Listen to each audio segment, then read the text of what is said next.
Ok.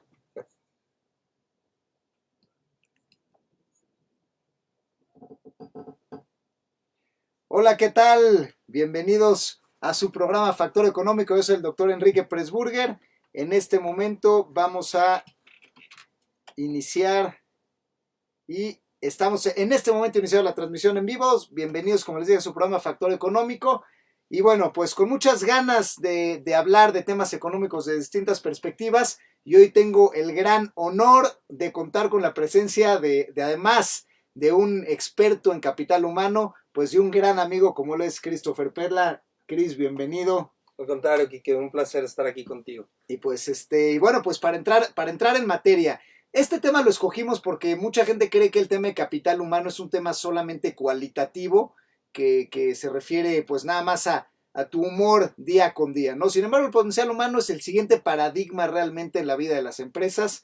Y bueno, ¿quién mejor para explicar e introducir al tema en esto que el mismo Chris? Platícanos un poco, mi querido amigo. Pues me quedo, Kike, creo que lo has dicho de una manera ejemplar. Hemos caído en esta parte como romántica en la cual hoy pensamos que cuando hablamos de el potencial humano, el desarrollo, estamos cayendo como en la parte muy soñadora de lo que verdaderamente tiene que ver con el tema empresarial y la rentabilidad de las compañías, ¿no? Se nos ha olvidado que en el fondo, cuando menos hasta el día de hoy, seguimos gestionando y haciendo todo a través del factor humano dentro de las empresas. Y la realidad es que estamos en un contexto, en un país en el cual no invertimos en nuestra gente. Sí, de hecho justamente yo veía en una revista del Fortune 500 de las empresas más importantes del mundo cuáles son las habilidades que van a buscar en su gente y o sea, no tanto, hace 30 años eran pues IQ, capacidad cognitiva, lógica, etcétera. Y hoy como todo eso lo van a hacer robots, de repente es empatía, capacidad de toma de decisión, capacidad de adaptarse a cambios, a cosas que son soft skills que bueno, yo no soy un experto, pero ¿por qué se vuelve tan importante para las empresas tener este tipo de gente? Quisiera construir contigo, la realidad es que nosotros que estamos muy metidos en el sector financiero, ¿no? Yo soy socio de una compañía de intermediación financiera.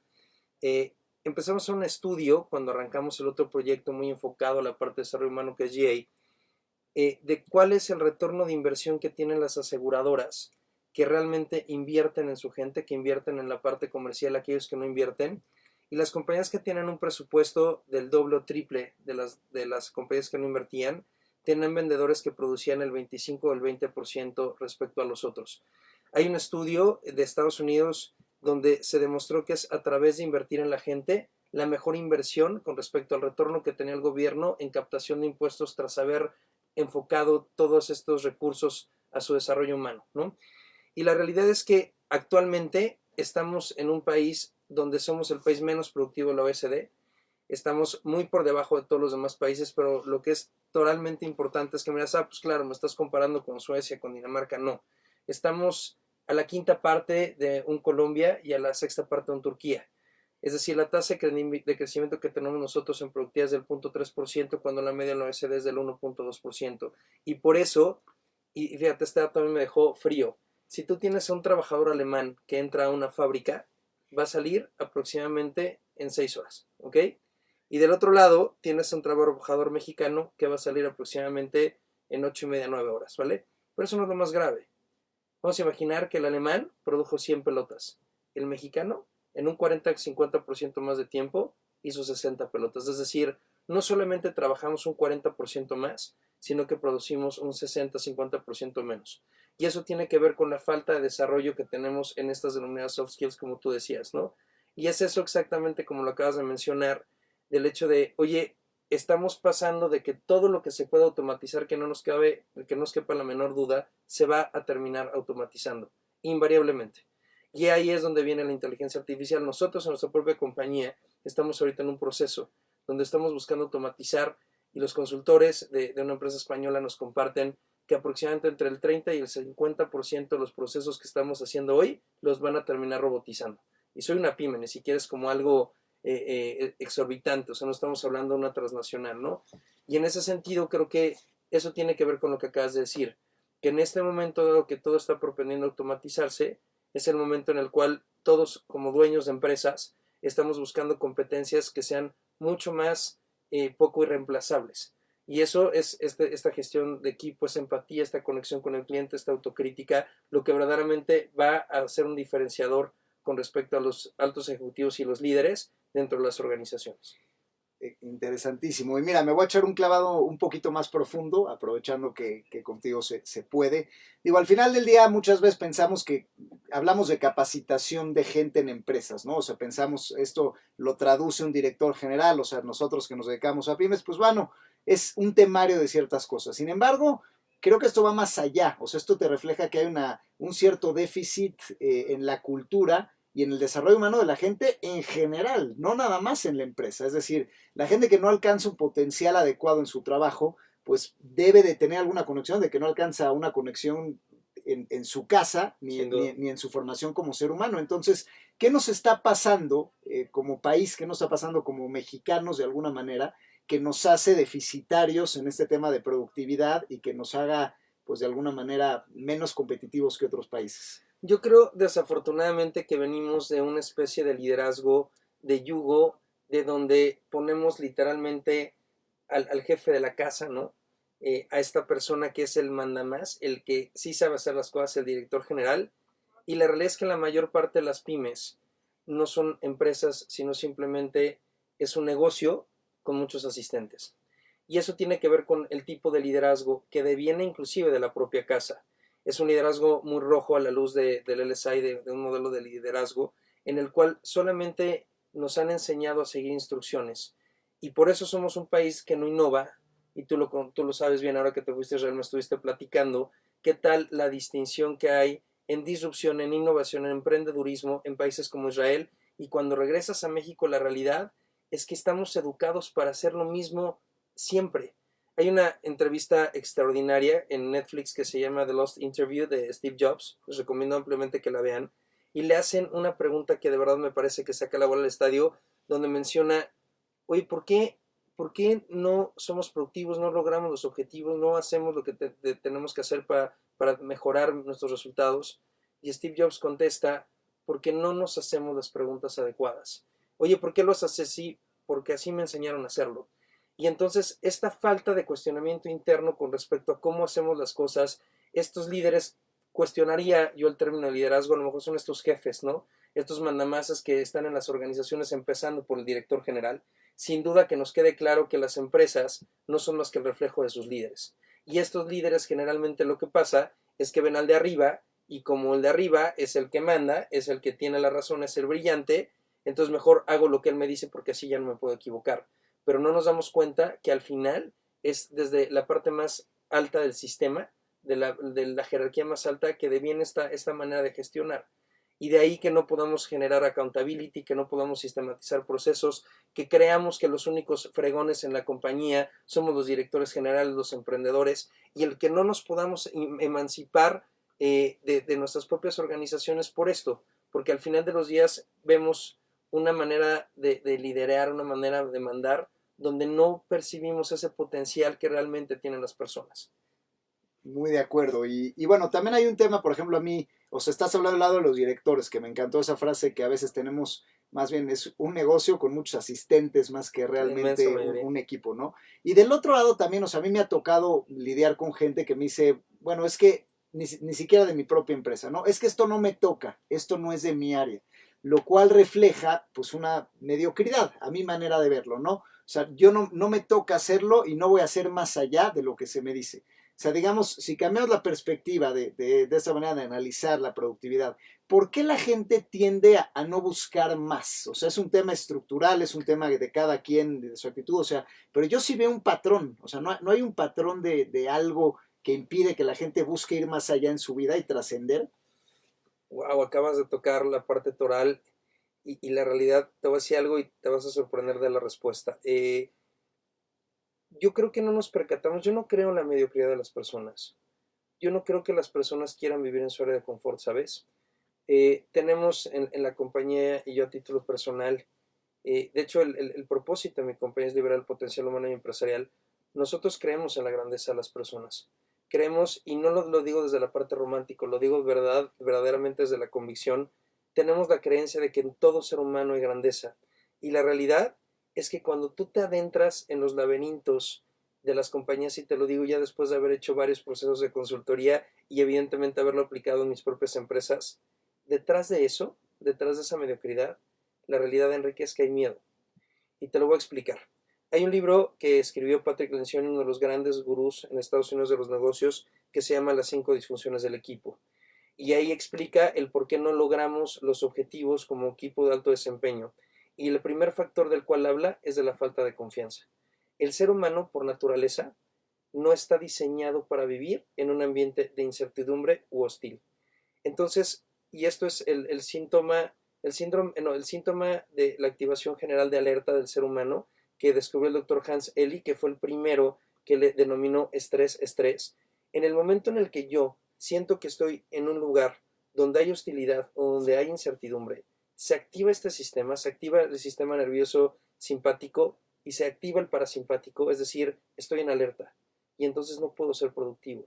Entonces, la realidad es que cuando nos adentramos en las compañías, yo me podría literalmente garantizar que el 80 o 90% de los errores que vienen en la compañía son culpa del empresario, son responsabilidad, no me gusta la palabra culpa, porque la realidad es que si tu gente no tiene un convenio de desempeño, no tiene claro cuáles son sus actividades, cuál es su tramo de control, qué es lo que vas a medir, cuándo, cómo le vas a pagar, cuáles son los recursos que debe de tener, es como esperar, déjame ponerte esta analogía, es como esperar que si hay un papá en una banqueta con un niño, esperemos que el que esté cuidando al papá de que no se pase de la calle sea el niño. Y no entendemos que somos los empresarios en el sistema los que verdaderamente debemos de poner en el orden. Cuando tú estás en un ambiente donde la gente se siente en confianza, donde, porque la razón por la cual ellos no hacen más allá de eso es porque dicen, ¿qué tal si me equivoco? Me van a regañar, me pueden correr. Y entonces ahí es cuando empezamos en este juego donde no nos damos cuenta que en el fondo lo que no hay es confianza. Y la realidad es que la inmensa mayoría de las compañías, derivado a esta manera de mandar en las empresas, este liderazgo rojo, donde si te equivocas eres un tonto, donde no mereces literalmente la pena el revisarte, el dedicarte tiempo. Y ahí es cuando nos empezamos a dar cuenta verdaderamente de que en el fondo las personas obran desde el miedo. Y eso no les permite comprometerse a ir más allá. Entonces, primero tenemos que entender qué es lo que requiere una persona en una compañía, tanto en la parte personal como en la parte empresarial, para que verdaderamente pueda hacer bien su trabajo. Y esto, como lo dijiste y así iniciaste el programa, sí o sí te pega en la rentabilidad. ¿Cómo va a ser posible que el hecho de que ellos tengan claro no te pegue en la rentabilidad? ¿Cómo sería posible que el hecho de que haya un mejor ambiente de trabajo no te pegue en la rentabilidad? Creo que esta parte me parece fascinante que lo hayas visto desde este lugar, esta parte fascinante de decir cómo el factor humano pega en la parte económica, pues al final la economía, queramos o no, está hecho por personas. Y somos nosotros los que especulamos, los que generamos, los que producimos. Y mientras no voltemos, no quitamos esta mirada apreciativa, denostativa, sino que al contrario, veamos a los seres humanos con esa grandeza, va a ser muy difícil tener una empresa altamente productiva, ¿no? Claro. Y bueno, sin duda el tema de la productividad y todo esto que tocas de manera tan profunda, al final me lleva a otro cuestionamiento, que es entonces, bueno, la gente entonces tiene posibilidad de cambiar, o sea, porque entonces aquí estamos hablando de un cambio pues en varias direcciones de manera muy integral. Entonces, empresas como la tuya le apuestan a un cambio, ¿no? Que digo, si es un cambio trascendente, pues será un cambio a nivel familiar. Entonces, ¿qué necesita una persona, una empresa, un líder, un empleado para cambiar el chip? ¿Cuál es el proceso que tienen que vivir? Está extraordinaria tu pregunta, Enrique.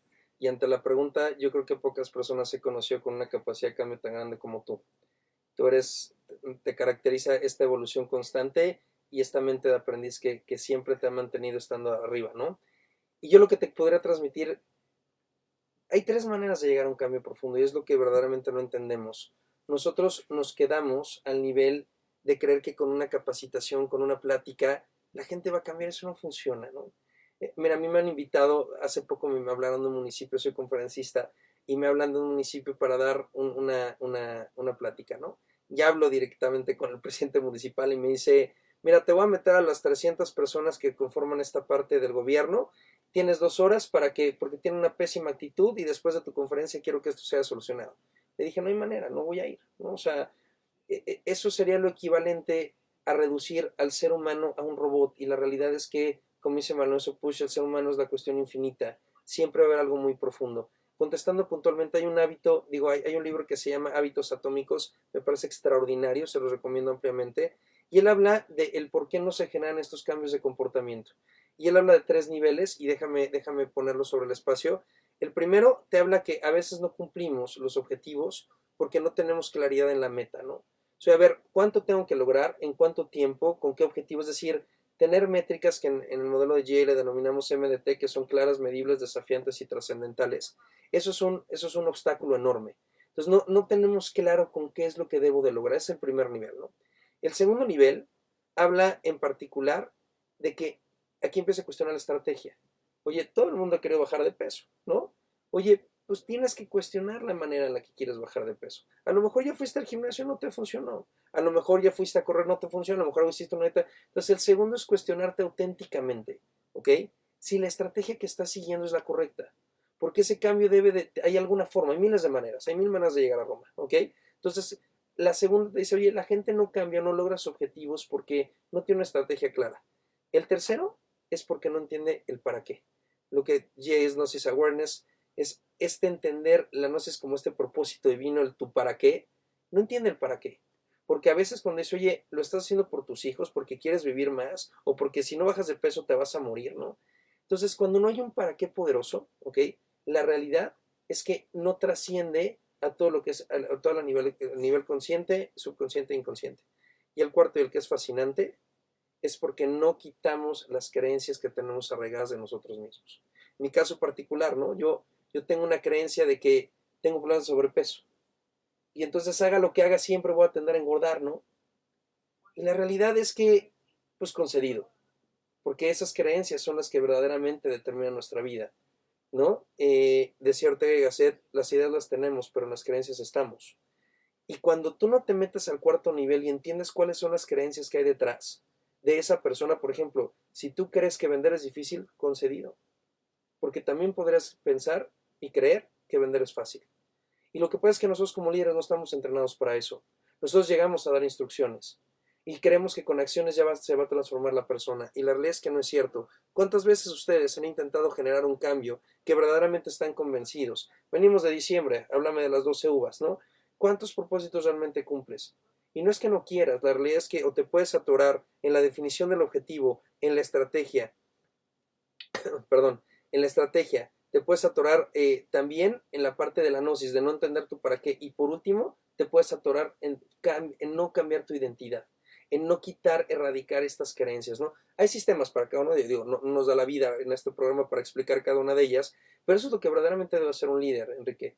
O sea, un líder en particular, si se la pasa todo el tiempo operando y ejecutando, es que no sabe hacer bien su trabajo. Un verdadero líder, un director general dentro de una compañía, para mí tiene 4 funciones. La primera función es elegir al talento adecuado. Es encontrar aquellos talentos que requieren una posición y traer a la persona más adecuada. Es delantero, trae a Messi, oye, es portero, pues trae a Iker a quien tú quieras, ¿no? El segundo es generar el entorno adecuado para que esa persona pueda cumplir sus objetivos. Oye, tienes tu computadora, este es el espacio, te doy un curso de inducción, ¿qué más requieres en el entorno?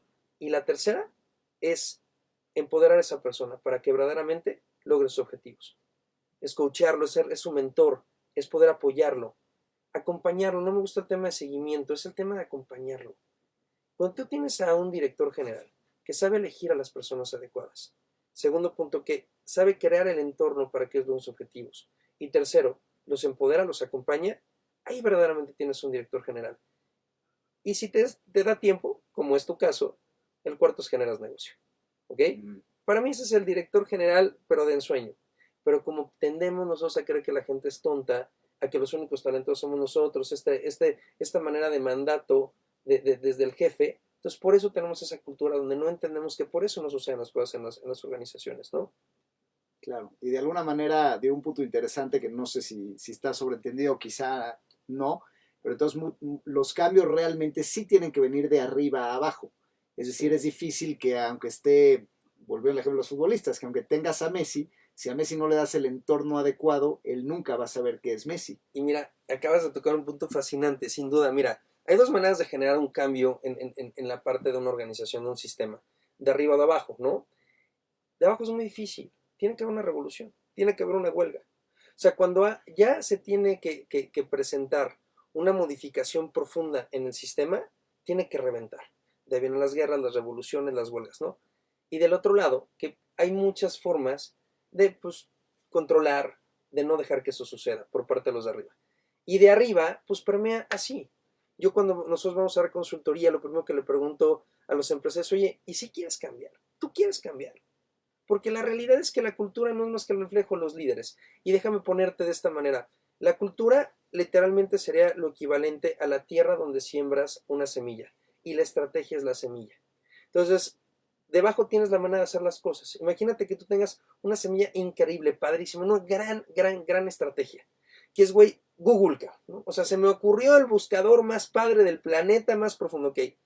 Y llega y la plantas en una tierra infértil donde la gente es apática, donde no confían, donde no hay inversión, donde bla, ¿no? Y entonces ahí la semilla no germina. La mejor de las ideas se pudre en la tierra. Y del otro lado, vamos a verlo al revés. Vamos a imaginar que tienes una buena idea, ¿no? Oye, vamos a poner un restaurante. No es una gran idea. Hay miles de restaurantes, cientos de miles de millones, ok, muy bien. Pero cae en un lugar donde dices, oye, la gente tiene la mejor de las actitudes, ok. Están viendo como si atienden padrísimo al cliente.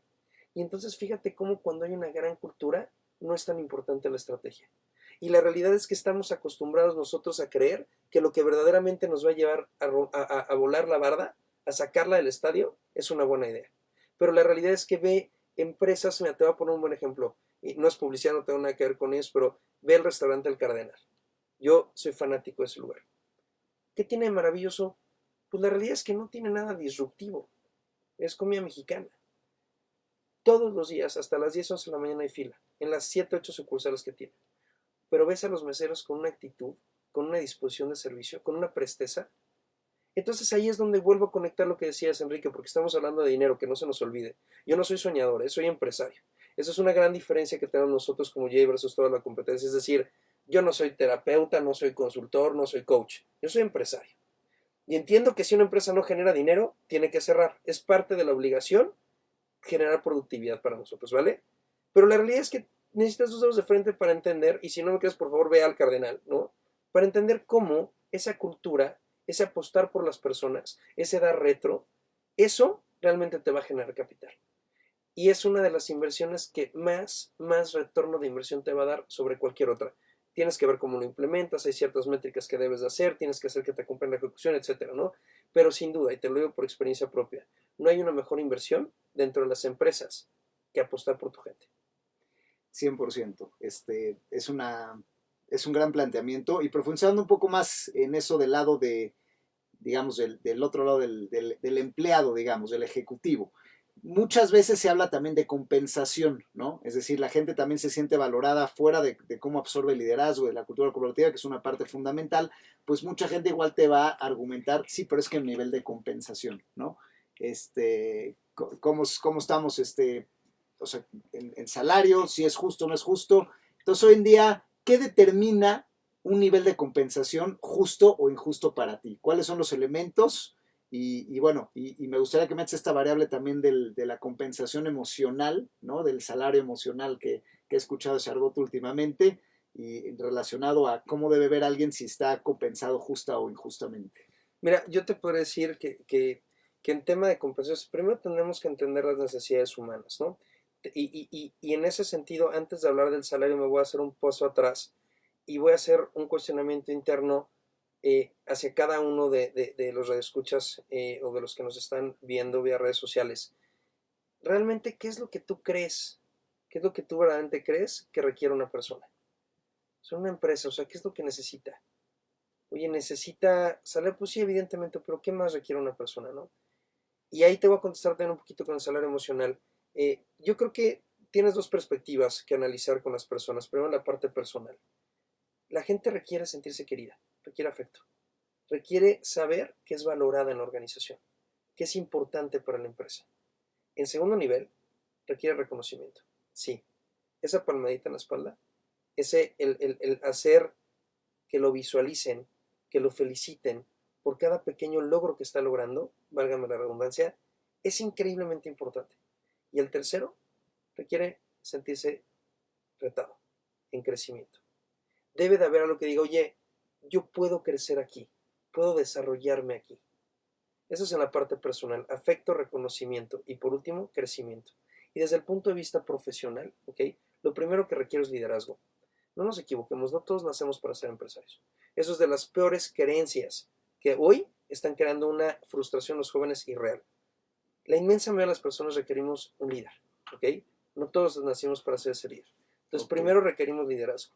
Mira, este tema me gusta mucho, nos están pidiendo ir a una pausa, claro, pero bueno, después de la pausa quédense con nosotros porque vamos a hablar justamente de este tema de quién puede y quién no ser un líder. Gracias, volvemos, no se vayan.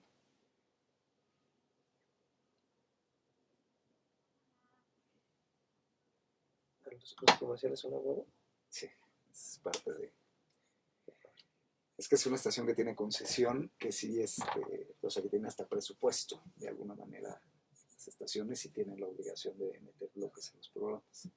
A ver, ¿y yo sé cuánto tiempo? De hecho, a mí me gusta por eso empezar 10 minutos después, o sea, empezar 6 y 10 en lugar de a las 6, para tener solo una interrupción.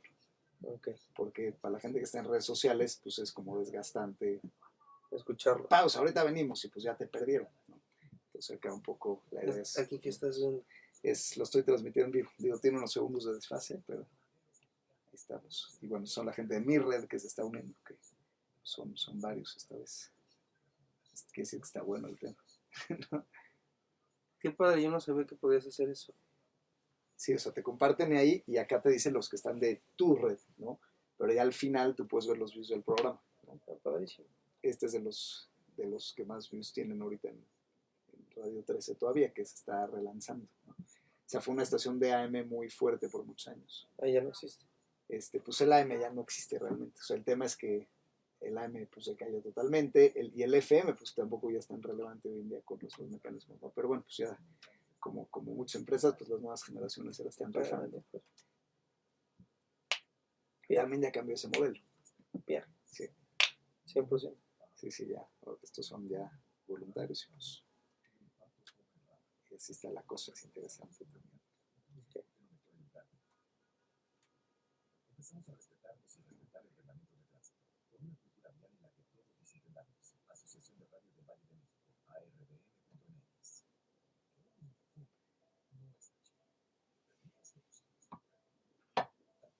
Cada cual regresamos.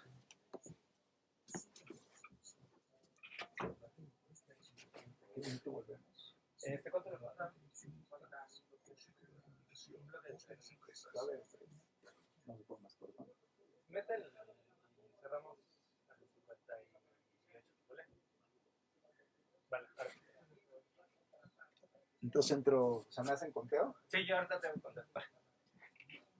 Pedí que nos metan más rápido, porque está muy bueno lo que estamos platicando.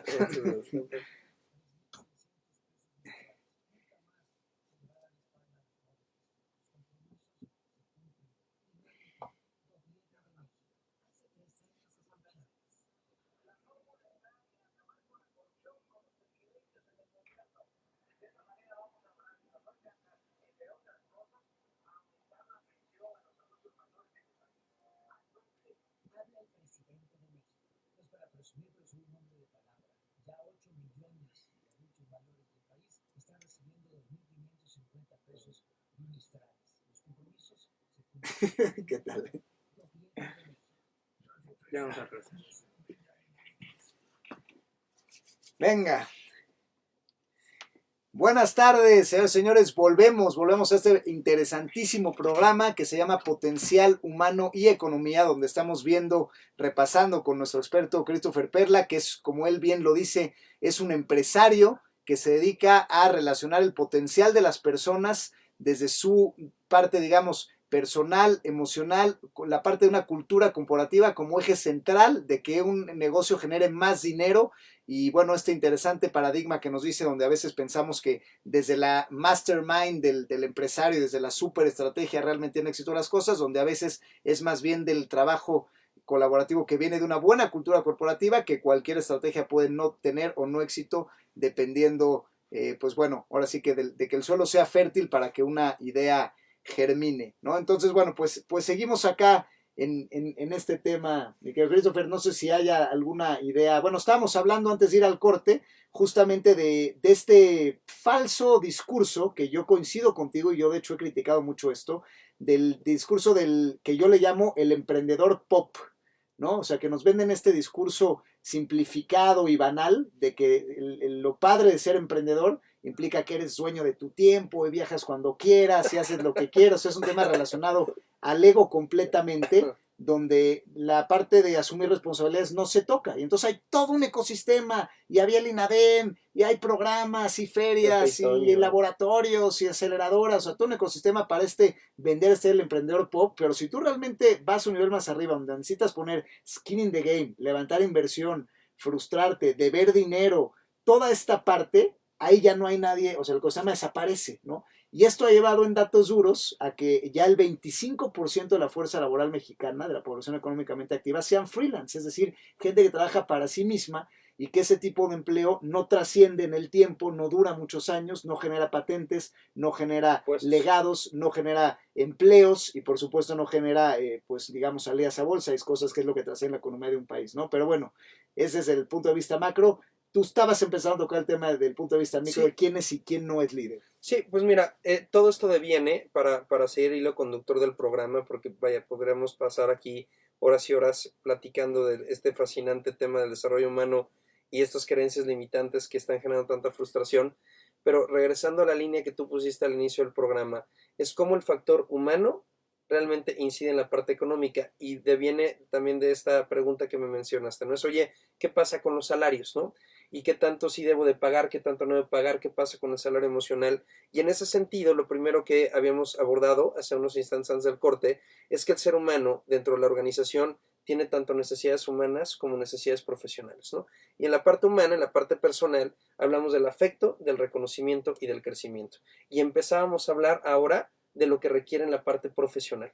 Lo primero del punto hablábamos de liderazgo, ¿no? Soy, la inmensa mayoría de la gente necesitamos un líder. Oye, a ver, si quiero hacer las cosas. Yo de verdad no conozco una persona que se levante todos los días a decir, quiero hacer mal mi trabajo, quiero ser un mediocre, quiero estar en mi zona de confort. Yo creo que más bien no les damos estas herramientas. Primero, entonces requiero liderazgo, ¿ok?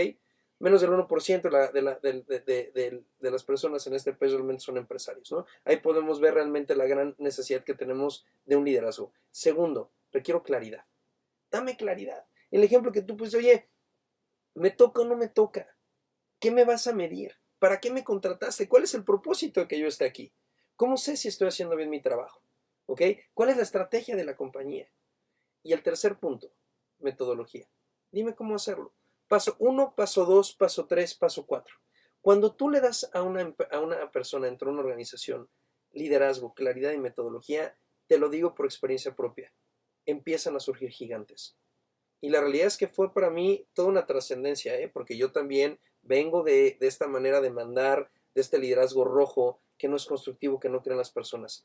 Y ahí es cuando empiezas a tener tiempo libre. ¿Para qué? Para generar negocio, para pensar en estrategia, para relacionarte, como tú lo haces extraordinariamente bien, ¿no? Pero es hasta que creas este equipo de alto desempeño, donde hay una confianza auténtica y das estos preceptos, cuando realmente se puede dar. Y con respecto al tema del salario, mira, yo creo que es muy importante que des lo mínimo indispensable como para que la persona realmente pueda vivir. Nosotros en mis compañías tenemos una política, es nadie puede ganar menos de 9,000 pesos mensuales.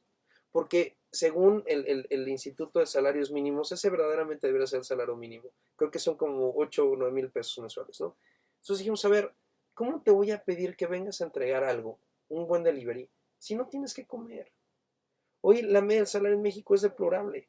Creo que estas cifras de impacto. 90, creo que el 90-92% de la población gana menos de 13,000 pesos mensuales.